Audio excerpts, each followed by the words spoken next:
তিন দিক ছেড়ে এবার আমাদেরকে সাগরে নামতে হবে। আমাদেরকে আজীবন শেখানো হয়েছে তিন দিক থেকে ঘেরা, এরপরে সাগর ডুবে মরবো। অথচ এই তিন দিক ঘেরার পরে এই সাগর যে আমার অপার সম্ভাবনা, আমার শক্তি, যেখান থেকে আমি দুনিয়াকে উন্মুক্ত করে বহু দেশে বিশ্বের সাথে মিলে যেতে পারি। যেই সাগরে আমেরিকার দরকার, যেই সাগর চায়নাকে দরকার, যেই সাগরে অ্যাক্সেস না পাওয়ার কারণে সেভেন সিস্টার্স বড় ক্রাইসিসে থাকে, আমি বরং ইন্ডিয়াকে বাধ্য করতে পারি, তুমি আমাকে হেল্প করলে তোমার অনেক টাকা আমি বাঁচাই দিব, সেভেন সিস্টার্স আমি পণ্য পরিবহন করতে দিব। এই স্ট্রেংথ আমাকে কোনোদিন জানতে দেওয়া হয় না, এটা তোমার পাঠ্য বইতে নাই। এবং আমি সব থেকে একাডেমিক অসততার কথা আজকে একটা বলে আমি শেষ করতে চাই। সেন্টার ফর পলিসি ডায়ালগ, এদের নাম বলতে আমার দ্বিধা নাই। যখন 2012-13 সালের দিকে বাংলাদেশে হাসিনা প্রথম ইন্ডিয়াকে ট্রানজিট দিতে শুরু করে, মানে ট্রানজিটের আলাপটা ওঠে, তখন বিএনপি থেকে শুরু করে আরো বিভিন্ন নাগরিক ফ্রম, মনে আছে আমার দেশের মাহমুদুর রহমান, উনি লং মার্চ নিয়ে গিয়েছিলেন পদ্মার পারে। তো এটা নিয়ে বড় হলো, তো ট্রানজিট দিলে কি উপকার হবে এটা নিয়ে সেন্টার ফর পলিসি ডায়ালগ ওনারা অনেক লম্বা লম্বা আলাপ দিলেন। আমার মনে আছে কোট আনকোট, আমি একদম ওরকমই বলতে পারবো, সম্ভবত তখন মশিউর রহমান অথবা গওহর রিজভী, দুইজনের একজন অর্থ উপদেষ্টা এবং অন্য একজন সম্ভবত ওনার রাজনৈতিক উপদেষ্টা হাসিনার। তো প্রথমে তারা অ্যাডভোকেসি করতে গিয়ে বলেছিল, আমরা যদি ইন্ডিয়াকে ট্রানজিট দেই, সেই শুধু ট্রানজিটের ফিতে আমরা সিঙ্গাপুর হয়ে যেতে পারবো। এবং মজার ব্যাপার হলো, হ্যাঁ, পৃথিবীতে বহু দেশ ট্রানজিট দিয়েছে এবং সেই ট্রানজিটের ফিতে তারা অনেক ধনী হয়ে গেছে। মানে অবাক করার ব্যাপার, 2 থেকে 3 বছর পর গওহর রিজভী অথবা মশিউর রহমানকে সাংবাদিকরা জিজ্ঞেস করেছেন যে এই যে আমরা ট্রানজিট দিয়েছি ইন্ডিয়াকে, আমরা এখান থেকে কত টাকা পেয়েছি। আপনারা শুনলে হাস্যকর মনে হবে, কোট আনকোট দায়িত্ব নিয়ে বলছি, হি রিপ্লাইড, বাংলাদেশ এত ছোট লোক নয় যে প্রতিবেশীকে ট্রানজিট দিয়ে সেখান থেকে টাকা নিবে।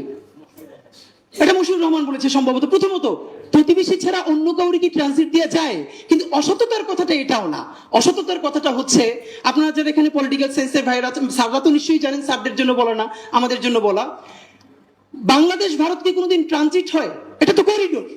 আমরা জানি প্রথম কোন দেশ দ্বিতীয় দেশের মধ্য থেকে জায়গা নিয়ে তৃতীয় দেশে যদি অবস্থান গ্রহণ করে, ইট ইজ কল্ড ট্রানজিট। যেমন নেপাল যদি ভারতের ভূমি ব্যবহার করে বাংলাদেশে বিদ্যুৎ নিয়ে আসে, এটা ট্রানজিট।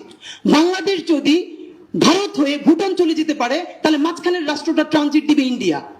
নেপাল এবং ভুটান গত বছরের পর বছর ধরে ইন্ডিয়ার কাছে ট্রানজিট চাচ্ছে, তারা বাংলাদেশে আসতে চায়, আমাদের চট্টগ্রাম সমুদ্র বন্দর থেকে ফ্যাসিলিটিস নিতে চায়। ইন্ডিয়া দিচ্ছে না, কারণ তার জন্য ক্রাইসিস আছে নাকি সিকিউরিটির। দুই পাশে দুইটা ছোট্ট দেশ, একটা বাংলাদেশ একটা নেপাল, সে কি ক্রাইসিস তৈরি করবে? অথচ ইন্ডিয়া বলছে কলকাতা থেকে মাল ঢুকে পুরো বাংলাদেশের বুক চিরে আবার ভারতে, মানে ত্রিপুরায় ঢুকবে। খেয়াল করবেন, ভারত বাংলাদেশের মধ্য থেকে আবার একটা দেশে ঢুকবে, তৃতীয় দেশে না, ভারতের মধ্যে ঢুকবে। এটাকে কোনোদিন ট্রানজিট বলেন, এটাকে বলে করিডোর। অথচ সেইটা শেখ হাসিনা শুধু দিয়েই দিল না, এটা নিয়ে কোনো মানে একাডেমিশিয়ানরা কথা বললো না। এবং ভয়াবহ হলো যে এটা করিডোর, সেটাকে তারা বারবার ট্রানজিট বললো। অথচ বাংলাদেশ ভারতের মধ্যে হয়ে বাংলাদেশ আবার ভারতে ঢুকবে, এটা তো কোনোভাবে ট্রানজিট না, এটা করিডোর। তারা বলছে বারবার ট্রানজিট। তো এই যে একাডেমিক অসততা, এই অসততার বিরুদ্ধে কাউকে না কাউকে তো দাঁড়াতে হবে যে আপনি ট্রানজিট আর করিডোর। আমি আপনাকে দায়িত্ব নিয়ে বলতে পারি, পৃথিবীর বহু দেশ ট্রানজিট দিয়েছে প্রতিবেশী দেশকে, হাজার হাজার কোটি টাকার মালিক হয়েছে। কিন্তু বাংলাদেশের মতো ক্ষুদ্র দেশ, ভারতের মতো কোনো পরাক্রমশালী দেশকে দুনিয়ার কোথাও করিডোর দিয়েছে এর কোনো প্রমাণ নাই। কারণ এটা তো সত্য কথা যে বাংলাদেশের পাশে, নেপালের পাশে, ভুটানের পাশে ভারত যতটা মহাপরাক্রমশালী, মেক্সিকোর পাশে আমেরিকাও ততটা মহাপরাক্রমশালী প্রতিবেশী নয়। সুতরাং আমাদের কথা একটাই, এখানে শুধু লেখনী থেকে একটা বলে রিইমেজিন। ইয়েস, আমরা নতুন করে ভাবতে চাই যে আমার প্রতিবেশী ভারত, সে আমাকে বন্ধু না, মানে বন্ধু হতে চাই, মানে প্রভু না, সে আমার প্রতিবেশী হোক। আমাদের লুকিস পলিসির সাথে আমরা কথা বলবো। মোস্ট ইম্পর্টেন্টলি, তিন দিক ছেড়ে এবার আমাদেরকে সাগরে নামতে হবে। এই সাগর থেকে আমাকে শ্রীলঙ্কা যেতে হবে, মালদ্বীপ যেতে হবে, সিঙ্গাপুর যেতে হবে, ইন্দোনেশিয়া যেতে হবে। স্যার বলেছেন আসিয়ান একটা অনেক লম্বা সিরিজ, এটাকে চেষ্টা চালাতে হবে। না হলো গ্রুপ 3 হোক, গ্রুপ 4 হোক, সেটা আমাদেরকে চেষ্টা চালাতে হবে। পুরো বাংলাদেশের 18 কোটি মানুষকে নিয়ে বঙ্গোপসাগরে নামতে হবে। লাস্ট কথা হলো, ডক্টর ইউনূস সাহেব তিনি যে করিডোর কথা বলেছেন, মানবিক কারণে হোক, যে কারণে হোক, আমি অত্যন্ত মানে কোনো ধরনের দ্বিধা ছাড়া বলতে চাই, কোনো ধরনের পলিটিক্যাল স্টেক ছাড়া এই করিডোর দেওয়া যাবে না এবং যাবেই না। এর কারণ ডক্টর ইউনূস সাহেবের সাথে আর 10 জন আছেন, তাদের বাংলাদেশের জনগণের সাথে কোনো দায়বদ্ধতা নাই। আজকে এই সরকার পড়ে গেলে কাল থেকে IMF এর অ্যাডভাইজার হবে, পরশু বিশ্ব স্বাস্থ্য সংস্থা বা আরো একটা অর্গানাইজেশন হবে। তার বাংলাদেশের দায় দরদ কিসের, দায়বদ্ধতা কিসের?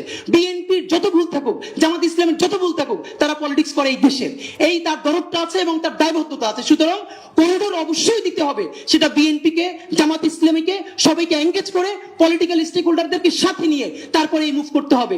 আমরা বাংলাদেশের জনগণ জুলাই করেছি মানে আর একটা নতুন বিশ্বযুদ্ধের মধ্যে নিজেকে জড়িয়ে নেওয়ার জন্য নয়। বাংলাদেশ জিন্দাবাদ, ইনকিলাব জিন্দাবাদ।